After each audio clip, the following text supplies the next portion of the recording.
J'arrive.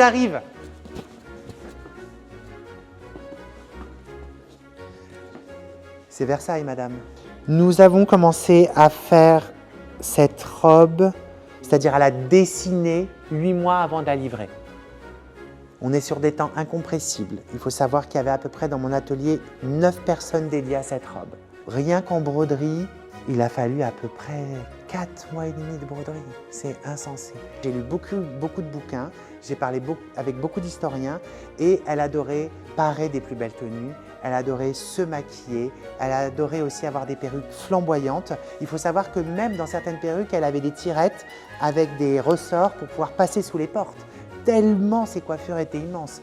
Donc en fait, finalement, c'est une Marie-Antoinette approximativement dans son époque. La seule chose que j'ai demandé, j'ai dit ok, elle est super fashion. On sait qu'elle apportait beaucoup de colle qui venait d'Orient à l'époque, qui était du charbon parce qu'elle adorait se charbonner l'œil. Et je me suis dit la seule chose qu'on va faire qui ne va pas être d'époque, c'est qu'on va lui faire un trait d'eyeliner années 30, voire années 50. Pour lui donner un côté genre coquin, c'est la seule chose qui n'est pas d'époque. Sinon, tout le reste est vraiment plausible au XVIIIe siècle.